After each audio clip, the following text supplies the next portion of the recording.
Günaydın. Ve tabii ne kadar günaydın olabilirse o kadar günaydın. Karlı hava, -10 derece. Biraz soğuk. Bakalım nasıl bir gün bizi bekliyor. Şimdi yogaya gidiyoruz. Yogadan sonra da market alışverişine gideceğiz. O zaman yogada görüşürüz. Gerçekten sadece 3 dakikadır yürüyorum ve dondum. Aşırı soğuk. Ama alana geldik. Şu an biraz erken olduğu için açık olmayabilir. Ama 3 dakikaya açılır. Alan burası. Saga Yoga ve harika gözüküyor.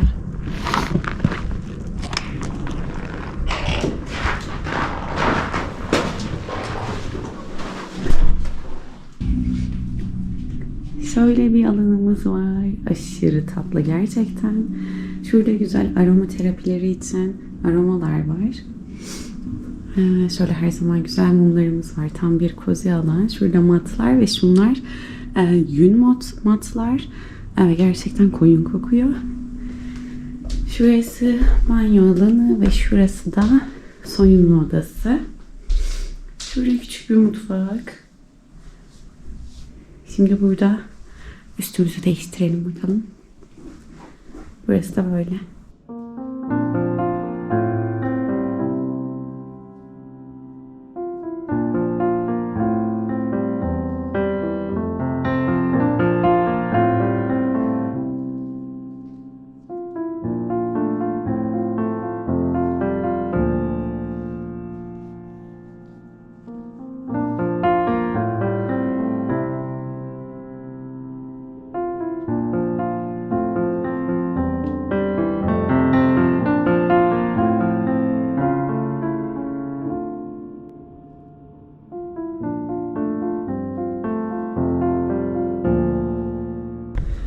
Şimdi dersimiz bitti ve eve geçiyorum. Biraz relax, biraz böyle sakin, güzel bir dersti.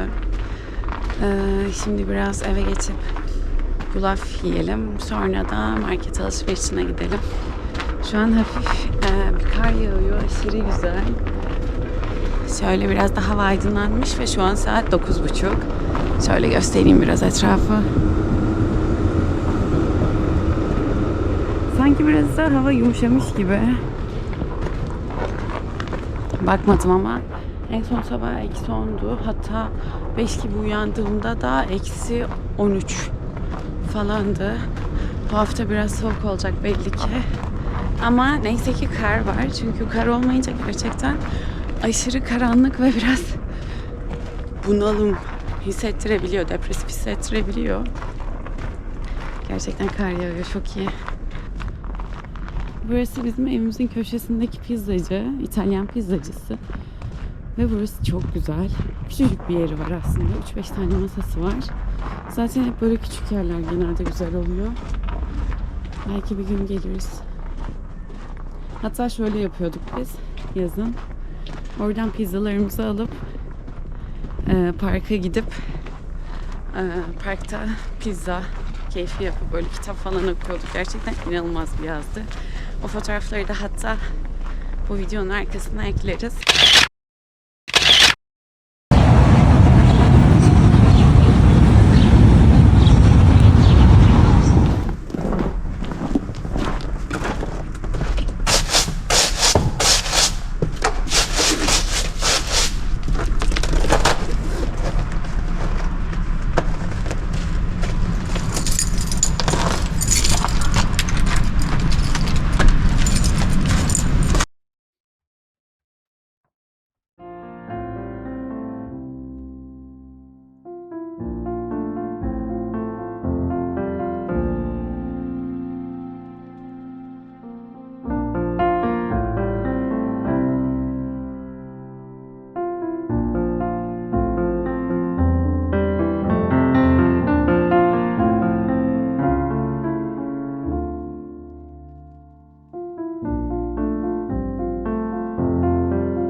market alışverişine gidiyoruz. Şimdi buradaki marketlerden söz etmek gerekirse 3 büyük market var. Aslında 3'ten fazla market var. Ama en büyükleri Prizma diye bir market. S Market var. K ve Alepa market var. Onun dışında yine marketler var ama bizim en çok kullandığımız S Market, K ve Alepa. Çünkü yaşadığımız yerde en yakın olan onlar. Ama genellikle de S Market'ten alışveriş yapıyoruz. Şimdi de o yüzden S Market'e götürüyorum size. Bakalım S Market'te neler var ve fiyatları nasıl?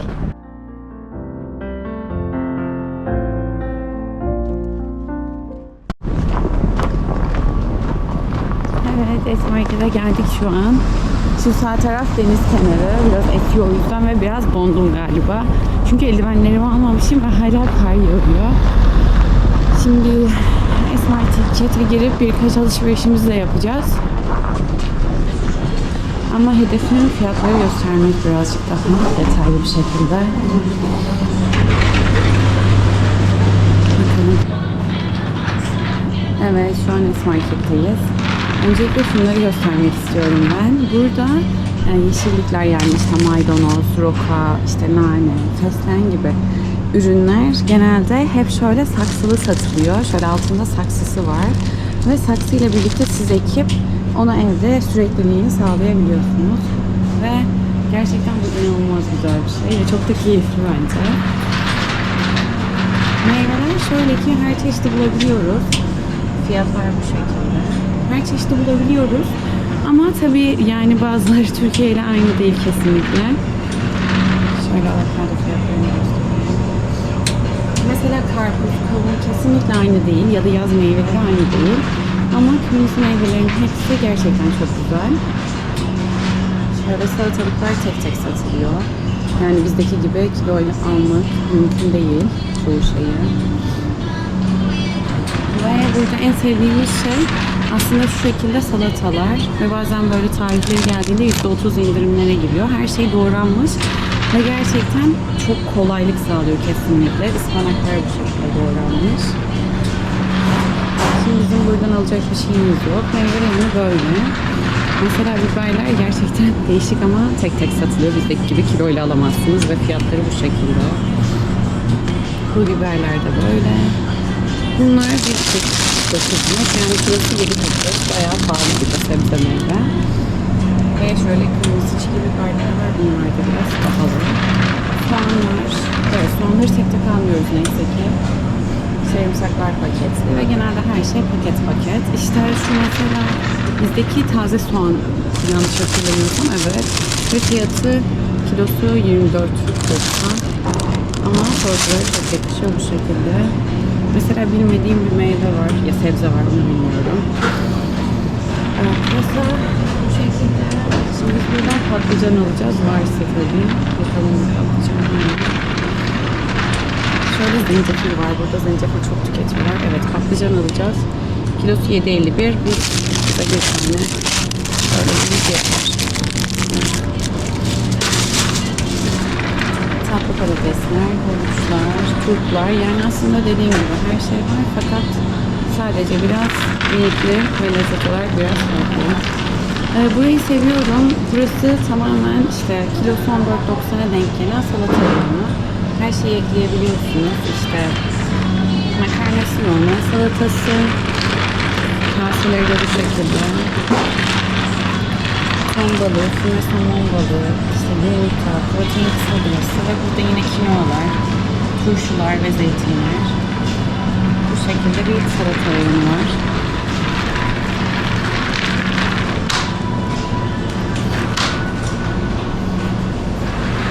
Burada kendi portakal suyunuzu sıkabiliyorsunuz. Fiyatları bu şekilde ve taze portakal suyu içiyorsunuz.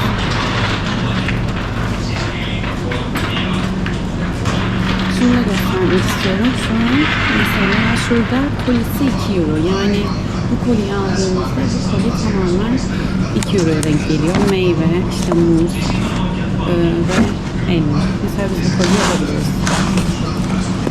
Bakalım. Burası meyve ve sebze reyonu, pardon salata reyonu. Burada hazır salatalar, hazır çorbalar ve birçok çeşit vegan, glutensiz, laktozsuz bir sürü ürün var. Ve çok da lezzetli oluyor çünkü taze yapılıyor. Yani çok uzun soluklu değil aslında kaldığı saatler. Taze yapılıyor ve tarihi geçtiği an %30, %50 şeklinde tekrar satışa konuluyor. Mesela burada rice puri dedikleri rice pudding, yani bizdeki sütlaca benzer bir tat. Ve veganlığını gösteriyor.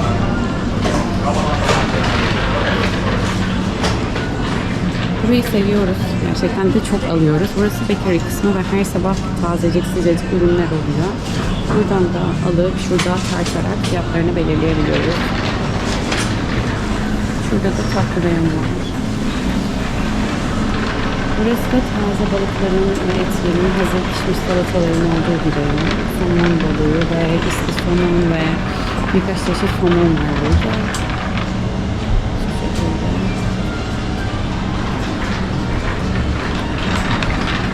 Şurada da taze ekmekler oluyor. Her sabah taze ekmek sıcak sıcak burada bulabiliyoruz. Ve burası da, yani burada ekmek gerçekten çok çeşit. Peynir de tabii ki öyle.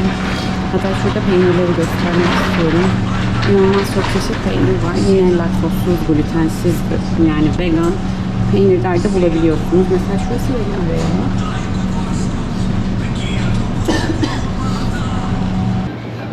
En son şu peyniri denemiştik. Bu peynir Leipa Justo olarak geçiyor. Ve burada normalde bunu kızartıp üzerine reçel ya da bal koyarak yiyor insanlar. Ya da kahvenin içine atılan bir peynir, gerçekten çok lezzetli. Bu şekilde yine laktoz free ve bahsetmiştim burada, hani çok önem veriyorlar. Laktoz free peynirler var, kızartma. Gerçekten çok çeşit peynir var. Feta peynirler, yine hellimler. Fiyatları bu şekilde. Ve ayrıca bu şekilde bir peynir var. Cottage cheese diyorlar genelde. Bizim biraz lor peynirine benziyor tadı. Daha hafif. Yine yumurtayla ya da üzerine bal dökerek yenilebiliyor. Mozzarella fiyatları bu şekilde. Çok çeşit mozzarella var. Küçük mozzarella, büyük mozzarella. Bunlar mesela tek parça halinde. Şunlar ise daha mini salatalar için. Yine burada da yine mini mozzarellalar ve yine salata için. Burada blue cheese'ler var ve küçük porsiyon bunlar. Biraz daha fiyatları da daha yüksek şu peynirlerin. Şu şekilde göstereyim size. Çok daha ağır ve kokulu peynir bunlar açıkçası. O yüzden pek benlik değil. Şöyle devam ediyorum. Yine Gouda peynirleri fiyatları. Çok çeşit peynir var dediğim gibi. Ve daha büyük porsiyon peynirler de bu şekilde. Bunlar ise daha tostluk peynir kısmı. Cheddar, dilimli cheddar, işte dilimli peynirler şeklinde. Fiyatlar böyle. Yine vegan çok çeşit var. Vegan peynirler bu şekilde. Her peynirin neredeyse vegan versiyonu da bulunuyor.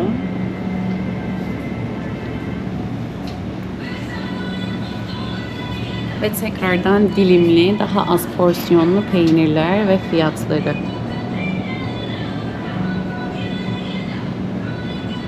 Burada ise yine dediğim gibi toz peynirleri, eritme peynirler, kahvaltılık peynirler ve en sevdiğimiz kısım sürülen peynirler. Bunlar en sevdiğimiz çeşitteki peynirler. İşte sarımsaklı, yeşillikli, kırmızı biberli ya da işte vanilyalı, yeşillikli, normal biberli, hafif somon lezzetli, jalapenolu, yani çok çeşit peynir var. Şurada Philadelphia'ları herkes bilir. Philadelphia çeşitlerini görüyorsunuz fiyat olarak. Ve bu da kendi markası. Bunları da çok seviyoruz. Mantarlısı, kuru domateslisi, karabiberlisi ve yine yeşilliklisi. Burası ise sürülebilen yağlar. Yine burada da veganları bulabiliyorsunuz. Kendinden aromalı ya da daha tuzlu, daha tatlı. Fiyatları ise genelde bu şekilde.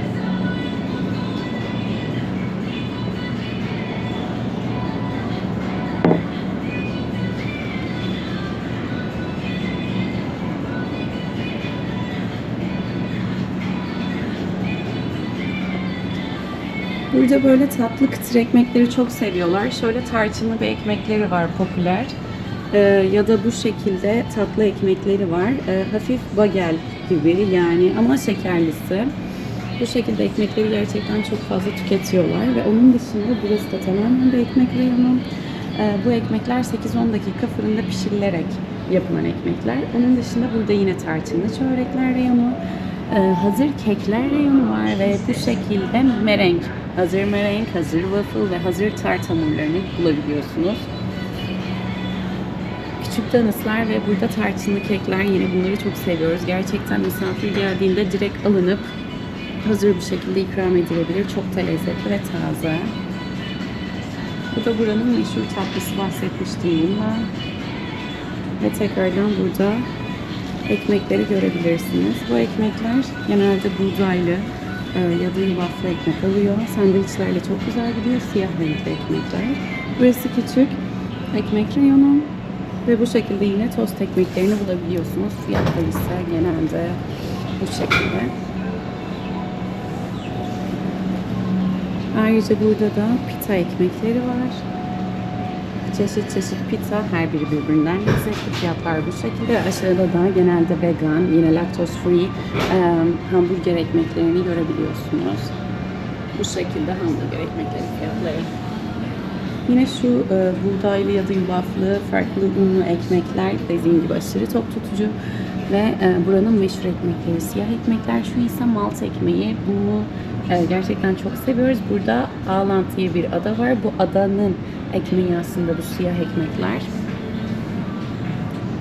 Ve bu şekilde de yine farklı ekmek reyonları mevcut. Burası ise laktozsuz, glutensiz reyon. Daha küçük porsiyonlarda laktozsuz, glutensiz ekmek bulabiliyorsunuz. Ya da tatlı reyonu vardı arkada. Onun gibi burada da laktozsuz, glutensiz reyon devam ediyor.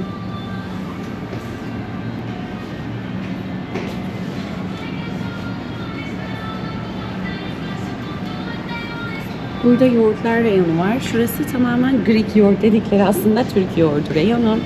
Onun dışında şurada sour oat var, yani ekşi yulaf. Bu gerçekten inanılmaz bir lezzet ve bunun normalde Viking lezzeti olduğunu söylüyorlar. Gerçekten çok farklı. Bunlar ise aromalı yoğurtlar yine ve burada Türk yani Uygur Türk yazıyor burada. Uygur Türk yoğurtları.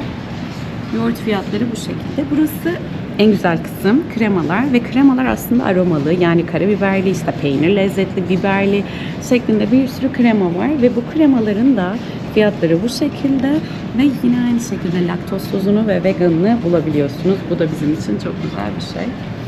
Süt fiyatları ise burada çok çeşit süt var. Yağ oranına göre, laktoz oranına göre ya da nerede yetiştirildiğine göre çok çeşit gerçekten süt var. Ve fiyatları yine sütlerin bu şekilde. Şu Valio markası gerçekten güzel bir marka. Fiyatları görüyorsunuz.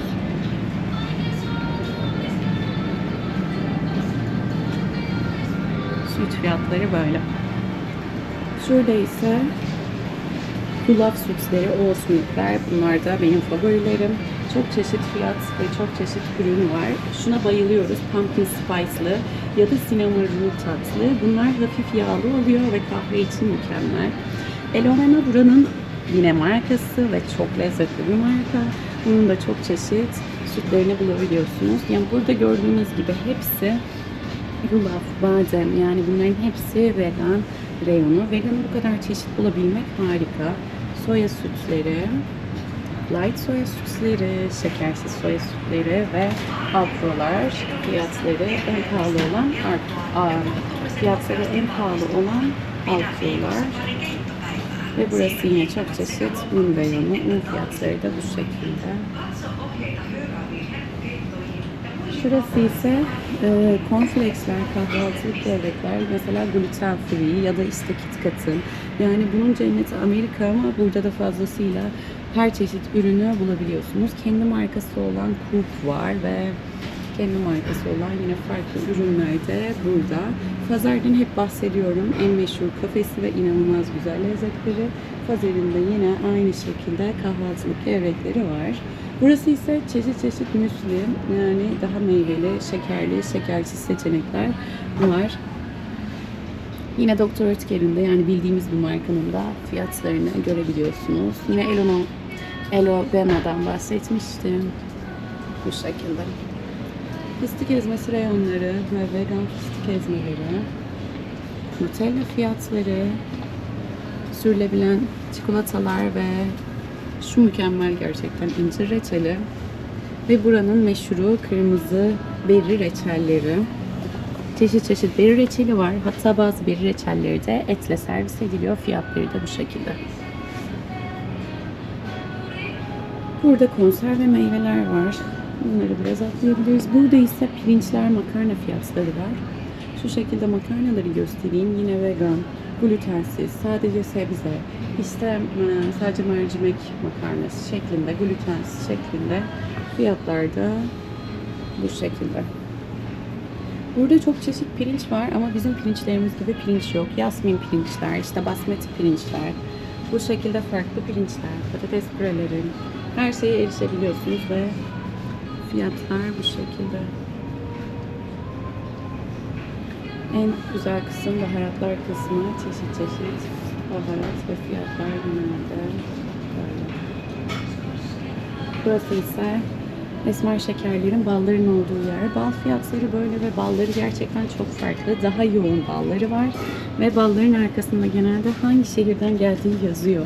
Küçük bir QR kod var. Burada maple şurup da gerçekten çok kullanıyorlar ya da esmer şeker. Onları da burada bulabiliyorsunuz.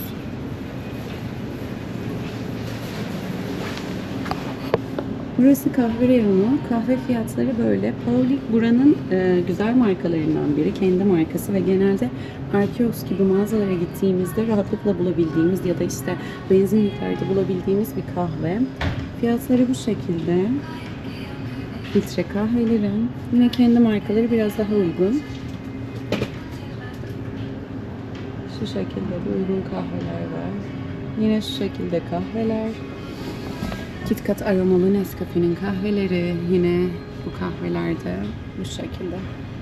Lavaza'nın da kahveleri mevcut. Chai Spice Espresso'nun ve çaylar. Çok çeşitli çay var gerçekten. English breakfast'lar bize Early Grey'ler ya da bize uygun lezzetler. Fiyatları böyle. Christmas tatları da genelde tarçınlı, zencefilli oluyor. Burada yine dediğim gibi kırmızı meyveler, işte zencefiller ya da ballar çok meşhur olduğu için hep o şekilde tekrardan çayları bulabiliyorsunuz. Bunlar ise demleme çaylar. Fiyatları bu şekilde. Burada konsantre içecekler var genelde. Aromalı, yani kendinizin üzerine su ekleyerek yapabileceği ya da basit meyve suları var çocuklar için. Kaprisanlar böyle. Şu markalar yani %100 olması güzel gerçekten meyve sularının. Burası da yumurtalar. Bu altılı yumurta reyonu.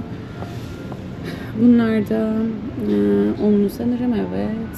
Ve bu şekilde de yumurta fiyatlarını görebiliyorsunuz. Boyutlarına göre değişiyor. Büyük, küçük, orta boyut. Ama fiyatlar genel olarak bu şekilde. Şurayı göstermek istiyorum. Burası da yine meyve suyu ama farklı meyve suları kısımları. Yani daha çok smoothie gibi yine %100 farklı çok çeşit alabileceğiniz bir reyon var. Tamamen ananas suyu, işte sadece farklı meyvelerden oluşan daha yoğun meyve suları var. Gerçekten aşırı çok çeşit ve fiyatlar bu şekilde. Organik sıkma portakal suları var ve bu şekilde de smoothie'ler var. Yani kocaman devasa bir smoothie de alıp içebiliyorsunuz. Ve yoğurtlar, meyveli yoğurtlar. Yani büyük bir meyveli yoğurt bulabiliyorsunuz. Bu benim gerçekten hayalimdi ve burada büyük bir meyveli yoğurt olması harika. Burası atıştırmalık reyonu. Genel olarak bisküviler. Yine Fazer markanın ürünleri.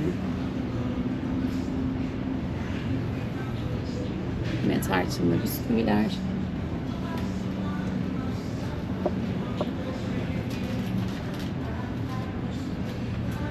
Ve burada da yine sağlıklı bar fiyatlarını bulabilirsiniz.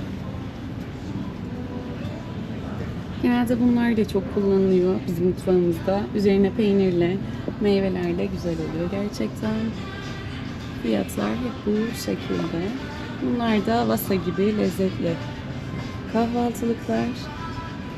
Ve fiyatları bu şekilde. Her birini denemeye çalışıyoruz açıkçası. Her biri birbirinden gerçekten güzel. Ve şunu çok seviyorum bu marka.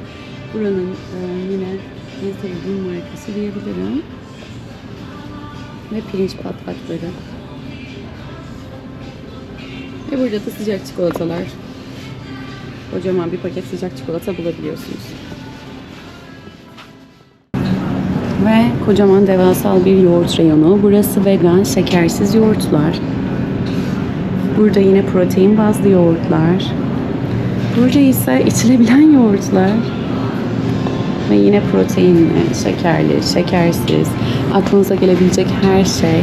Burada kefirler. Gerçekten aklınıza gelebilecek her tatta. Yani kahvelisinden, çileklisine, mangolusundan, sadesine, armutlu. Yani gerçekten inanılmaz. Karamelli. Ve genelde fiyatlar bu şekilde. Activia fiyatları böyle.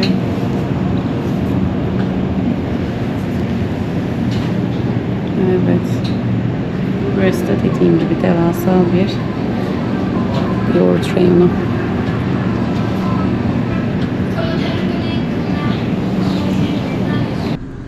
Burası da dondurulmuş sebzelerin olduğu reyon. Her çeşit sebze var aslında. Yani dondurulmuş, kesilmiş, karnabahar, işte bezelye, her şey var gerçekten. Ve bunlar da güzel. Mesela bunun içinde pirinç de varmış. Şundan alalım mesela, ben bunu seviyorum. Biber, bezelye, sebze ve mısır var. Şunu alalım. Şöyle yeriz. Başka ne alalım?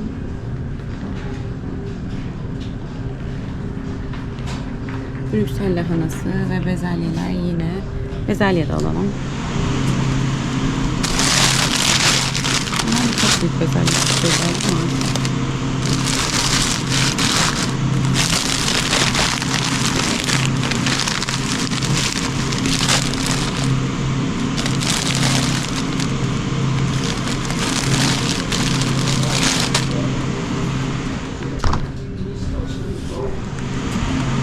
Bir de karnabahar alalım. Difrize atarız. Karnabahar. Şöyle. Devam edelim ve burada yine çeşit çeşit patatesler ve yine güzel güreyon balıklar. Balıkların da kızarmış hali, yani dondurulmuş kızarmış. Yine burada da işte içi dolgulu balıklar var. Mesela şu içi sanırım evet buydu. İçinde güzel bir sos var, peynirli gibi ve bayağı farklı bir lezzet. Yine karidesler, kalamarlar. Biz burada şu karidesleri çok rahat bulabilmek çok güzel gerçekten. Çünkü direkt haşlayıp salata gibi ya da kavurup salata gibi yiyebiliyoruz. Yine çeşit çeşit bir pizza reyonu. Ve yine vegan çeşitler var ve yine dondurma reyonu. Ben Jerry güzel bir marka ama bu zaten aslen Amerika diye hatırlıyorum galiba. Bayağı güzel. Ama onun dışında burada dondurma tüketim oranı çok yüksek. Çünkü onlar bunu yaz tatlısı olarak düşünmüyorlar ve her fırsatta dondurma yiyorlar. O yüzden burada tüketim oranı yüksek bir ülke. Aslında Danimarka'da sanırım en yüksek. Daha sonra Finlandiya olabilir. Burası da dondurma reyonu. Hatta hala devam ediyor. Şöyle uzun bir çeşit dondurma reyonu. Burası da dondurulmuş kırmızı meyvelerin reyonu ve bunlar smoothie'ler için harika. Fiyatları bu şekilde yine. Çeşit meyve bulabiliyoruz dondurulmuş. Aynı zamanda dondurulmuş kruvasanlar. Sarımsaklı ekmekler ve yine tekrardan küçük bakery ürünleri. Fiyatları da bu şekilde yine. Burada da biraz önce bakery reyonunda ve burada da gazlı içecekler kısmı var. Sodalar, enerji içecekleri. Yine buraya cipsleri koymuşlar. Galiba indirimde olanlar olabilir. Ve Ve burada da yine şekerler, jelibonlar. Ha, evet, jelibon şeker reyonu var. Bir dakika, orayı kaçırdık galiba. Bir de oraya gidelim ziyarete. Evet, burası jelibonlar. Yine burası tabii küçük bir jelibon reyonu.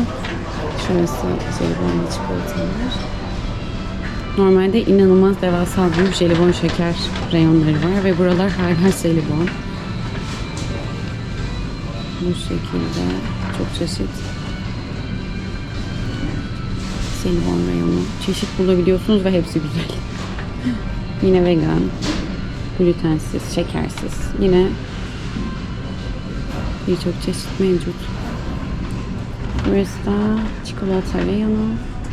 Bu marka çok güzel gerçekten. Şu marka. Çok çeşit var.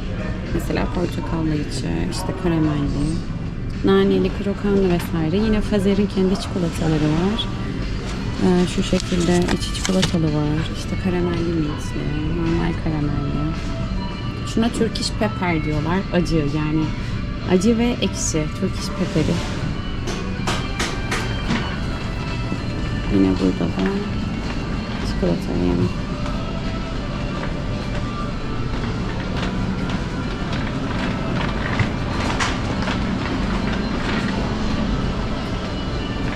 Burası da bebekler için sağlıklı atıştırmalıkların olduğu ve benim de aslında alıp yediğim mesela şu şekilde atıştırmalıklar.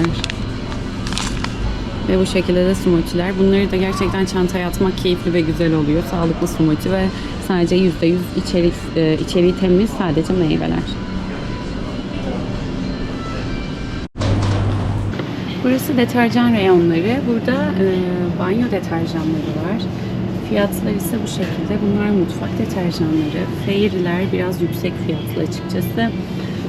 Yine bu şekilde tablet kendi markaları ve bulaşık makinesi deterjanları. Burası küçük bir mağaza olduğu için burada biraz fiyatlar farklı. Biz genelde toplamdan alışveriş yapıyoruz deterjanlar için. Onları da zaten tekrardan birlikte gezeceğiz. Ama fikir olması adına bunları da bu şekilde paylaşıyorum. Yine bizdeki gibi her multitask yani her yerde kullanabileceğiniz deterjanlar ya da cam temizlemeler, sauna temizlikleri, yer silmeleri, fiyatları bu şekilde bulabilirsiniz.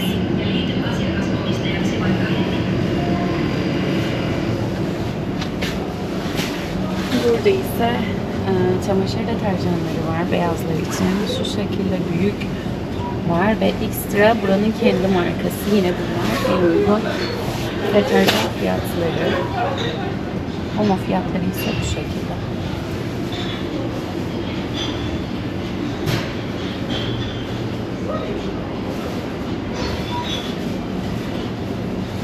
Burada da yumuşatıcılar.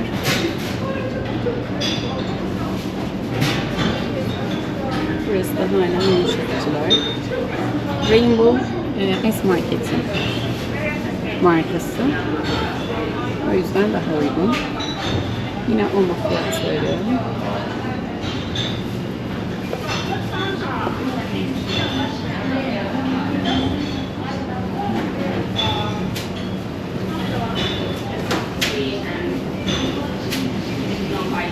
Son olarak şöyle tuvalet kağıtlarını da göstermek istiyorum. Burada Coop'un yani kendi markasının tuvalet kağıdı fiyatları bu şekilde. Bu ise yine tuvalet kağıdı kendi markası. Lotus diye bir marka var bu şekilde.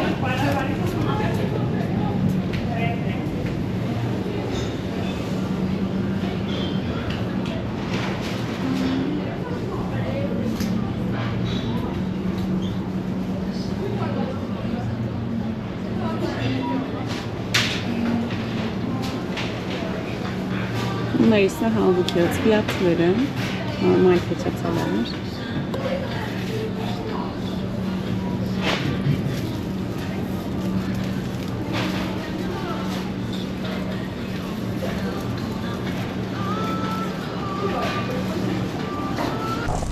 Marketten çıktım ve birkaç ihtiyacımı aldım sadece. 14 euro gibi bir şey ödedim. Ve normalde bizim haftalık masrafımız 70-80 euro oluyor. Maksimum ihtiyaçlarımız eğer çok bir şey alacaksak 100 euro oluyor. Onun dışında ortalama yani 70 euro haftalık diyebiliriz. Onun dışında bazen tabii ufak tefek ihtiyaçları K marketten ya da Alepa'dan alıyoruz dediğim gibi. Onların da fiyatı hemen hemen birbirine benzer. Tam detaylı bilmiyorum aslında ama sanırım birkaç üründe birkaç farklılık oluyor. Ya da her markanın kendine ait, her marketin kendine ait markaları oluyor. Onların da fiyatlarında değişiklik oluyordur mutlaka. Ama ortalama 2 kişi için 70-80 euro gibi bir harcamamız söz konusu. Kutu olarak satılan ürünlerden bahsetmiştim. Onlar şöyle, hani burada tüketim gerçekten çok az ve hep kullanmaya çalışıyorlar her şeyi. Onlar rengi bozulmuş, işte çok az bir kısmı ezilmiş ya da tarihi geçmek üzere olan ürünlerin uyguna satıldığı bir kutu. Yani içinde her şeyi bulabiliyorsunuz. Mesela pazarda satılan brokoli, ya Türkiye'deki pazarda satılan brokolinin bir kısmını sarı düşünün. Onu gerçekten o kutuya koyuyorlar. Çünkü her ürünün çok güzel olmasına dikkat ediyorlar. Ürünleri çok küçük deformasyonları ile birlikte o kutuya koyup kutusunu 2 euroya, 1 euroya farklı marketlerde satıyorlar. Ürünleri gösterdim. Her ürün neredeyse tek tek paketli şekilde satılıyor. Aslında bu da tüketimi azaltan bir şey kesinlikle.